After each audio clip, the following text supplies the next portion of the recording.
सारे लोग ऐसा बोलते हैं, अरे मैरिड लाइफ एंजॉय कर रही है अभी, अभी बच्चे नहीं ले रही है, मतलब शादी को 1 साल हो गया है, अब बच्चा ले लेना चाहिए। तो मैं उन्हें सिर्फ इतना बोलना चाहती हूँ कि अभी सोचा कुछ बना लेते हैं अभी खाने के लिए, क्योंकि एकदम से मुझे भूख लग रही है। और तो मैंने सोचा क्या ही बनाऊँ, तो मैंने ये थोड़े से गोभी कट कर लिए हैं, थोड़े से आलू हैं। यहाँ पे मैंने छोटे छोटे 2 आलू लिए हैं, और ये चने और मूंग मैंने उबाले थे सुबह, तो वो बच गए थे, तो मैंने कहा वो इतना रखा है तो मैंने इसमें से थोड़े से ले लिए। साबुत मूंग उबाले। और मैं छौंकूँगी चावल, जिसमें मैं डालने वाली हूँ ये सब। और ये देख रहे हो इतने से चावल हैं, बस ये ग्लास देखो कितनी छोटी है, उस ग्लास से मैंने आधा ग्लास चावल लिया हुआ है। यहाँ पे कुकर मैंने गैस पे रख दिया है। इससे मैंने दाल बनाई थी ना, तो मैंने दाल को बस ऐसे ही कुकर पानी से धो के मैं उसमें ही बना रही हूँ। और बस मैं इन सबको ना छौंक दूँगी, और मैं यूज़ करने वाली हूँ देसी घी। देसी घी में मैं ये सब डाल के छौंक दूँगी, और नमक और हल्दी डाल के बस हो गया। तो ये देखो इसमें मैंने चावल डाल दी, गोभी डाल दी, नमक, हल्दी, धनिया पाउडर और एक हरी मिर्च काट के मैंने इसको कर दिया है। और बस मैंने इसको घी में जो है बहुत काफ़ी अच्छी खुशबू आ रही है। और इसमें अगर आपके पास दही अवेलेबल हो तो आप 1 चम्मच दही डाल देना, बहुत ही अच्छा टेस्ट आएगा। बट फ़िलहाल मेरे पास दही नहीं है, तो हम गोना स्किप दैट। और मैं बस इसको ऐसे ही बस इसमें थोड़ा सा हल्का सा फ्राई करके मैं बस इसमें पानी डाल दूँगी, और बहुत ही टेस्टी बनने वाली है छौंके चावल। इसमें मैंने पानी डाल दिया, और पानी के साथ मैंने डाला है 1 तेज़पत्ता, 1 लौंग और काली मिर्च। अगर आपके पास लौंग और काली मिर्च कुटी हुई हो तो उससे काफ़ी अच्छा फ्लेवर आएगा। और अगर आप उस चीज़ को स्किप कर देते हो तो इतना अच्छा टेस्ट नहीं आएगा, क्योंकि ज़्यादा अच्छा टेस्ट ना ये लौंग और काली मिर्च के पाउडर से या लौंग और काली मिर्च से ही आएगा। बस अब मैं इसमें कुकर का ढक्कन लगा दूँगी। अगेन मैंने कहा कि मैंने दाल बनाई थी, तो मैंने बस वही कुकर यूज़ कर लिया है। तो गैस पे मेरे चावल जो हैं हो रहे हैं, और जैसे ही 1 सीटी आएगी मैं बस कुकर बंद कर दूँगी। 1 सीटी इनफ है, क्योंकि जितना समय बना रही हूँ बहुत ईज़ी है, 5 मिनट के अंदर। अगर आपको भूख लग रही है बहुत तेज़ एंड 5 मिनट के अंदर कुछ आपको बनाना है, तो आप ये बना सकते हो। काफ़ी टेस्टी भी लगेगा और बहुत अच्छा भी लगेगा। और इसके बाद अभी मुझे लग रही है बहुत ज़्यादा गर्मी, वैसे तो दोपहर हो रही है। दोपहर क्या मतलब मैं क्या ही बताऊँ टाइम अभी। तो अब मैं सोच रही हूँ एक बार मैं नहा लेती हूँ, इतना ये हो जाएगा, मैं गैस बंद करके नहा लूँगी। नहाने के बाद फिर मैं फ़्रेश होके टीवी देखते देखते मैं खाऊँगी। तो जैसे ही कुकर में मतलब सीटी निकलनी स्टार्ट हुई है, मतलब सीटी सी जैसे फिस करती है ना, तो उसमें से जो स्मेल आती है, मतलब वो खुशबू इतनी अच्छी आ रही है लौंग और काली मिर्च की, बहुत ज़्यादा। और बस ऐसा लग रहा है ढक्कन खोलो और जल्दी से खा लो, बट अभी तक सीटी आई नहीं है प्रॉपर। तो जैसी सीटी आती मैं कर लूँगी। और धूप मैं दिखाऊँ तो धूप बहुत तेज़ हो रही है। मैंने बस थोड़ा सा पर्दा हटाया ताकि गैस पे खाना बन रहा है तो वो सारा बाहर निकल जाए विंडो के थ्रू, अदरवाइज़ पर्दा हटाने लायक नहीं है, क्योंकि बहुत ज़्यादा धूप है। तो मैं इधर कोने में बैठ गई हूँ, जब तक मैं गैस बंद नहीं करूँगी मैं नहाने जाऊँगी नहीं, अदरवाइज़ मैं वापस पसीने में हो जाऊँगी।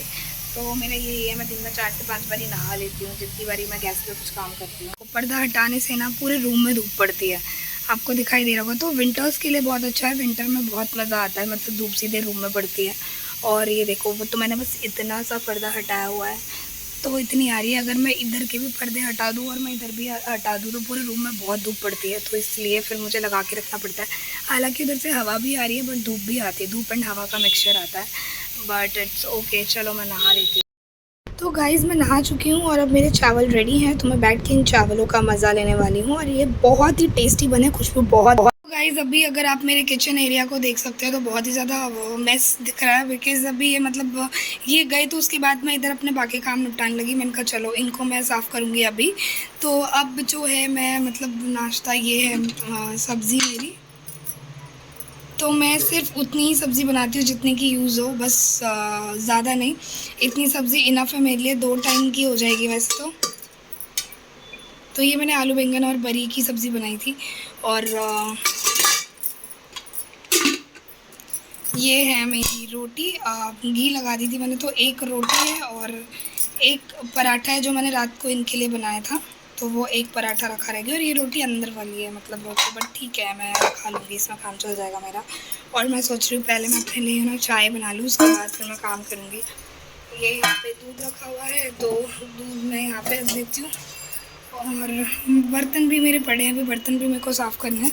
और मैं बस इतना ही काम है, मेरे रसोई वाला ही काम बच रहा है, तो मैं इनको फटाफट से कर लेती हूँ। आज मैंने किया नहीं, क्योंकि आज मतलब जब ये लेट निकलते हैं ना। Good morning guys. तो कल वो चावल एंड ऑल, उसके बाद फिर मैंने कोई ब्लॉग शूट किया नहीं। उसके बाद फिर मैं फिर टीवी देखते देखते फिर बहुत ज़्यादा गर्मी थी, मैं फिर छत पर चली गई, तो फिर मैंने उसके आगे वीडियो कंटिन्यू नहीं किया। तो अभी जो है मैं सब कुछ करके ये चले गए हैं और मैंने इनका नाश्ता वगैरह, तो मैंने अभी नाश्ते में मैंने बनाया था, मैंने रोटी बनाई थी और आलू बैंगन की सब्ज़ी, उसमें मैंने बड़ी डाल दी थी। तो बड़ी डालने के बाद उस आलू बैंगन का टेस्ट और ज़्यादा बढ़ जाता है, तो काफ़ी मतलब अच्छी खुशबू आती है उसमें। तो मैंने वही ब्रेकफ़ास्ट में बना दिया था, तो ये खा के गए हैं। और मेरा जो है मैं अपने लिए बस वही ब्रेड में बटर कर लूँगी।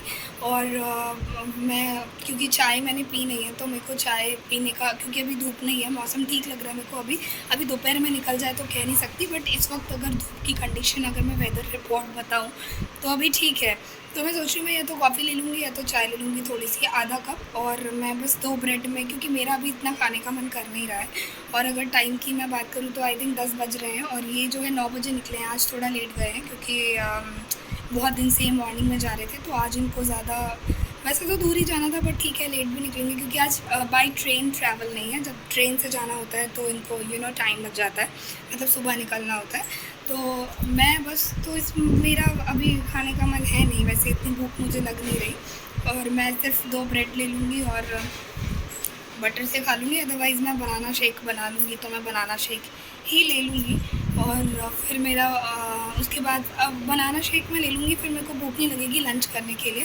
तो जो मैंने अभी सब्ज़ी एंड रोटी बनाई है आई थिंक वो बची रह जाएगी, तो मैं देखती हूँ मुझे क्या करना है। बाकी कल इनका फास्ट था, तो फिर ये मतलब मिठाई वगैरह लेके आ गए थे। मैंने कहा था, मैंने कहा मिठाई भी ले आओ, क्योंकि जब मेरा फास्ट होता था तो ये मेरे लिए मिठाई की पूरी दुकान ले आते थे।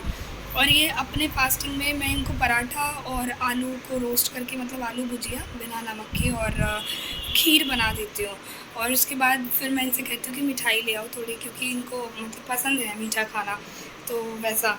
और मैंने सोचा था कि मैं इन्हें मतलब 5 बजे उठा के मैं बोलूँगी कि ठीक है अभी पेट कम करने के लिए थोड़ा वर्कआउट करो। बट ऐसा होता है कि मतलब जब मैं इन्हें देखती हूँ कि सो रहे, तो मुझे लगता है चल यार थक के सोए हुए हैं, अभी क्या ही उठाऊँ, तो मैं छोड़ देती हूँ। तो बट मुझे करना पड़ेगा, बिकॉज़ इनकी पुरानी टी-शर्ट बिल्कुल भी फिट नहीं हो रही है और इनका साइज़ जो है दिन पे दिन बढ़ता ही जा रहा है। मैं खुद को मेंटेन करूँ और ये ज़्यादा ही ओवर हो जाए तो फिर मुझे नहीं अच्छा लगेगा, मुझे नहीं अच्छा लगेगा। तो इसलिए बहुत ज़रूरी है इनको अब कंट्रोल में करना, इनके वेट को। तो बस थोड़ा बहुत मेरा काम है, थोड़ा बहुत काम इन द सेंस कि मेरे को मतलब कपड़े जो हैं फैले हुए छत पे से लाए थे, मतलब सुखा के, तो मुझे वो रखना है। उसके बाद फिर मैं आप लोगों से मिलती हूँ। होता है अगर ये लेट निकलते हैं ना, तो फिर जब तक ये निकल नहीं जाती मुझे अपने पास बिठा के रखते हैं, मुझे कुछ करने नहीं देते कि नहीं मेरे पास बैठी रहो, बातें करती रहो, ये है वो है, कुछ करो मत, मेरे जाने के बाद करना। तो फिर इसलिए मैं इनके पास, क्योंकि वैसे भी यार पूरा दिन टाइम तो मिल नहीं पाता है एक दूसरे के साथ स्पेंड करने के लिए। सुबह उठते चले जाते हैं, रात को आते खाते सो जाते हैं, तो जितना भी हमें जो भी थोड़ा बहुत वक्त मिलता है तो हम साथ में बिताने की पूरी कोशिश करते हैं। और ये मेरी तरह वो लोग समझ सकते होंगे इस चीज़ को जो न्यू मैरिड कपल्स हैं, जिनको उनके हस्बैंड का टाइम ठीक से मिल नहीं पाता है just because of duty and बाकी और काम। और एक छुट्टी जैसे संडे को होती है, तो वो भी शायद से ही कभी, मतलब गलती से ही, अगर वो संडे को मेरे पास रहे तो, अदरवाइज़ वो फिर चले ही जाते हैं, तो वो एक संडे भी नहीं मिलता है।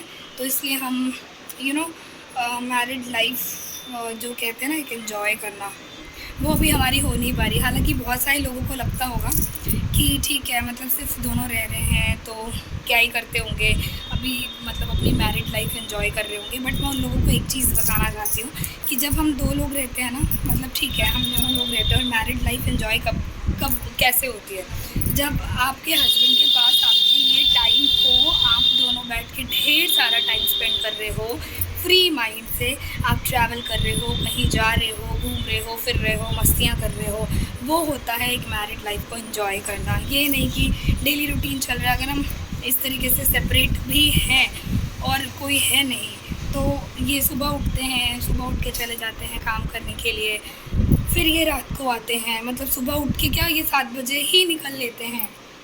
हफ्ते में 1 या 2 दिन ही ऐसा होता है कि 8 बजे के बाद में जाते हैं, अदरवाइज़ दिन का ऐसा है कि सुबह उठेंगे, ये 7 बजे चले जाएंगे। तो जब ये 7 बजे चले जाते हैं, फिर रात को ये 9 बजे से पहले नहीं आते हैं। तो जब सुबह उठ के 7 बजे जा रहे हैं, रात को 9 बजे आ रहे हैं, तो पूरे दिन तो ये मेरे पास है नहीं, रात को 9 बजे आ रहे हैं, आते हैं, पैर हाथ धोते हैं, टीवी चलाते हैं, चाय पीते हैं, थोड़ी देर बाद खाना खाते हैं, तो 11 साढ़े 11 तक सो जाते हैं। थके हुए होते हैं, मैं भी सो जाती हूँ। फिर अगेन सुबह 6 बजे उठती हूँ, मैं भी उठ के मैं अपने मतलब उठ के फटाफट से नहा के पूजा कर लेती हूँ, चाय बना के फिर इनको उठाती हूँ, फिर ये जाते हैं, उठ के चले जाते हैं। तो क्या इसको मैरिड लाइफ एंजॉय करना बोलते हैं? आई डोंट थिंक सो इसको मैरिड लाइफ एंजॉय करना बोलते हैं, क्योंकि मेरे को बहुत सारे लोग ऐसा बोलते हैं, अरे मैरिड लाइफ एंजॉय कर रही है, अभी बच्चे नहीं ले रही है, मतलब शादी को 1 साल हो गया है, अब बच्चा ले लेना चाहिए। तो मैं उन्हें सिर्फ इतना बोलना चाहती हूँ कि अभी हम बेबी प्लान नहीं कर रहे हैं, जस्ट बिकॉज हमारे खुद के पर्सनल एक वो है कि ठीक है अभी हाल फिलहाल में शादी हुई और 1 साल बहुत ज़्यादा नहीं है यार, मेरी एज नहीं भागी जा रही है बच्चे पैदा करने के लिए, राइट। तो मुझे भी इतना सेंस है कि एक लड़की को ना किस एज तक प्रेग्नेंट होना चाहिए और किस एज तक बेबी लेना चाहिए, तो वो चीज़ मैं बहुत अच्छे से जानती हूँ। और लोगों को ये लगता है कि अरे यार ये तो मैरिड लाइफ एंजॉय कर रही है, क्या एंजॉय कर रही हूँ मैं घंटा, अभी तक मैं हनीमून पे नहीं गई हूँ, ठीक है, अभी तक मैं इनके साथ पर्सनली अकेले में शादी के बाद घूमने भी नहीं गए हैं, जैसे एक होता है, ठीक है, कपल्स की तरह नई नई शादी होती है, हस्बैंड वाइफ घूमने जाते हैं, घूमते हैं, फिरते हैं, कुछ भी नहीं हुआ है मेरा। वही मतलब मैं बता दूँ कि रिसेप्शन के बाद जो घर में पूजा होती है, पूजा के बाद ही 1 दिन भी मेरे छुट्टी लेके नहीं बैठे हैं घर में कि मैं नई मैरिड लाइफ है तो ये मेरे साथ बैठे हैं, हम दोनों प्राइवेट टाइम स्पेंड कर रहे हैं, ऐसा हमारे बीच कभी कुछ नहीं हुआ है। ये तुरंत ऑफिस जाने लग गए, फिर ये घर के कामों में, अगर एक संडे छुट्टी भी मिलती थी तो वो भी इनका मेरे लिए नहीं होता था, उसमें भी ये दिन भर बिज़ी ही रहते थे। अब भी संडे छुट्टी होती है तो मेरे लिए नहीं होता है, उसमें भी ये बिज़ी ही रहते हैं, डेली ये ऑफिस के चक्कर में बिज़ी रहते हैं। तो मैं क्या ही मैरिड लाइफ एंजॉय कर रही हूँ, अकेले बंद कमरे में, बेड के साथ में, फैन के साथ में, ड्रेसिंग टेबल के साथ में, टीवी के साथ में, इसको बोलते हैं मैरिड लाइफ एंजॉय करना? आई डोंट थिंक सो इसको बोलते। तो जब मैं अच्छे से मैरिड लाइफ एंजॉय कर लूँगी ना, जब मुझे लगेगा, क्योंकि नई शादी हुई है और इनको भी अभी नहीं चाहिए बेबी, इनको बेबी अभी नहीं चाहिए, क्योंकि मैं बता दूँ कि इन्होंने लाइफ में इनका था कि जो भी इनका रहेगा इनकी वाइफ के साथ ही रहेगा, तो इनको मतलब सिंगल ही थे, मतलब गर्लफ्रेंड इनकी थी नहीं। तो जिसकी गर्लफ्रेंड नहीं होती है और उसकी शादी हो जाती है तो अपनी वाइफ को पहले वो एज अ गर्लफ्रेंड ही ट्रीट करते हैं। तो अभी तक मैं इनके लिए गर्लफ्रेंड ही हूँ, बीवी नहीं हूँ, तो हम दोनों एक बॉयफ्रेंड गर्लफ्रेंड वाला हमारा एक जोन चल रहा है। तो इसलिए ये भी अभी नहीं चाहते, ये भी सोचते कि चलो ठीक है थोड़े दिन हम गर्लफ्रेंड बॉयफ्रेंड वाला ये चल कर लेते हैं, क्योंकि ये खुद बोलते हैं कि मेरे पास तुम्हारे लिए टाइम नहीं होता है, मैं समझ सकता हूँ, तुम अकेले बहुत हो जाती हो, बट ठीक है मतलब एक दिन हम दोनों मेरे पास टाइम होगा तुम्हारे लिए, तो मैं समझती हूँ कि चलो ठीक है मैं लेट गो करती हूँ। तो मुझे बस उन दिनों का इंतज़ार है जब हम वाकई में मैरिड लाइफ एंजॉय करेंगे, तो दिखेगा सबको कि हाँ हम सच्ची में एंजॉय कर रहे हैं। तो बस मैं आज का व्लॉग आई थिंक यहीं पे एंड करती हूँ, क्योंकि मुझे ये बोलना था, तो मैंने कहा चलो व्लॉग में मतलब बोल देती हूँ कि हाँ हम इसीलिए, और वो मेरी सिचुएशन वो लोग समझ सकते होंगे जिनकी अभी नई शादी हुई है और जो मतलब इन चीज़ों को रिलेट कर पाते हैं कि नई शादी होने के बाद भी अगर उनको अपने हस्बैंड के साथ टाइम स्पेंड करने के लिए नहीं मिलता है, हस्बैंड जो है बिज़ी रहते हैं, ऑफ़िस चले जाते हैं, रात को आते हैं, खाते हैं, सो जाते हैं, फिर मॉर्निंग में उठते ऑफ़िस चले जाते हैं। हम वो चीज़ भी समझते हैं कि वो हमारे लिए ऑफ़िस जाते हैं, हमारे लिए कमाते हैं, लेकिन हम ये भी समझते हैं कि हमें भी उनका टाइम बहुत ज़रूरी है। तो जब तक हम दोनों एक दूसरे के साथ एक प्रॉपर टाइम स्पेंड ना कर ले अच्छे से तो तब तक एक दूसरे को अच्छे से वो कर ले, वक्त दे दे, एक दूसरे के साथ एंजॉय कर ले, क्योंकि बेबी तो यार एज नहीं भागी जाती है। हम लड़कियों को पता होता है कि कौन सी एज में मम्मी बनना सही है, कौन सी एज तक ले लेना चाहिए। तो बच्चा तो होगा ही, बच्चा होने के बाद क्या फिर एक हस्बैंड वाइफ एंजॉय कर सकते हैं ठीक से? नहीं, क्योंकि मुझे ऐसा लगता है कि बच्चा जब मेरा होगा उसके बाद मेरा सारा फोकस मेरे बेबी पर ही होगा, और मैं बेबी पे से फोकस नहीं हटाना चाहती हूँ, क्योंकि एक बारी बच्चा होगा तो मेरी ज़िंदगी, मेरी जान, मेरा सब कुछ मेरा बेबी होगा। फिर मैं ये घूमना फिरना, मस्ती मारना, ये सब मैं कुछ नहीं कर पाऊँगी, ना ही मेरे हस्बैंड कर पाएंगे, ना ही हम दोनों एक दूसरे के लिए टाइम मिलेगा। तो इसीलिए जब तक सिर्फ बेबी नहीं है तब तक ही हम एक दूसरे के साथ में हैं, ठीक से एंजॉय कर सकते हैं, जो कि अभी तक हम एंजॉय नहीं कर पा रहे हैं। एक दूसरे के साथ हमको तसल्ली से टाइम नहीं मिलता है 2 घंटे का भी कि हम ठीक से बैठ के टाइम स्पेंड करें, या कहीं जाए, या सिर्फ मतलब ऐसी जगह जाए जहाँ पे सिर्फ हम दोनों हो, हमारी प्यार की बातें हों। ऐसा कभी नहीं हुआ है हमारे साथ में। तो पहले मैं उस चीज़ को अपनी लाइफ में, क्योंकि यार एक ही लाइफ मिलती है और मैं इसी में ही सब कुछ जीना चाहती हूँ, बहुत अच्छे से जीना चाहती हूँ। जो हम दोनों के सपने थे, जो हम दोनों ने शादी से पहले जो सपने सजाए थे, हम उन सपनों को पहले पूरा करना चाहते हैं। फिर हम अपनी लाइफ में बेबी की एंट्री करेंगे, फिर हमारी दुनिया हमारा बेबी ही होगा। फिर पूरी लाइफ हम उस बेबी के लिए निकाल देंगे अपनी, हम दोनों एक दूसरे के लिए वक्त नहीं दे पाएंगे। तो ये है मेरी थिंकिंग, एंड आई थिंक ये वही सोच सकते हैं जो अभी इस सिचुएशन में होंगे। क्योंकि मुझे नहीं लगता शादी को 1 साल हो गया और उसके बाद अगर सब चढ़ रहे हैं आपके ऊपर कि ये बच्चा ले लो, अपने उससे करो यार। क्योंकि आप लोगों को ये होना चाहिए कि यार आपकी लाइफ है और आपको पता है कि आपको कब तक मम्मी बनना है, और ना ही एज भाग रही है मम्मी बनने की। तो बेबी हम ले लेंगे, क्योंकि सब कुछ सोचना पड़ता है ना यार, कि हम फाइनेंशियली इतने स्ट्रॉन्ग हो जाए, मेंटली प्रिपेयर्ड हो जाए, उसके बाद हम इन चीज़ों को, क्योंकि ये बहुत बड़ी रिस्पॉन्सिबिलिटी होती है जिसको हल्के में लेके ऐसे ही नहीं करना चाहिए। तो इसीलिए जब होगा, मेरे पास भी सेंस है और वो लड़कियां रिलेट कर पा रही होंगी इससे जो इस सिचुएशन में हैं, तो तब हम ले लेंगे। और बाकी सब हमारे हाथ में कुछ नहीं होता है। जब भगवान जी ऊपर वाला है ना, वो बैठ के ही सब कुछ चलाता है। तो जब उनकी मर्ज़ी होती है वो शादी करवाता है, जब उनकी मर्ज़ी होती है वो बच्चे देता है, जब उनकी मर्ज़ी होती है वो ज़िंदगी छीनता है। तो हम और आप कुछ नहीं कर सकते। तो गाइस आई थिंक मैंने बहुत ज़्यादा बकवास कर ली है और मैं आज का व्लॉग यहीं पे एंड करती हूँ। मैं अब थोड़ी सी कॉफ़ी पी लेती हूँ, उसके बाद आप लोगों से, तब तक के लिए बाय।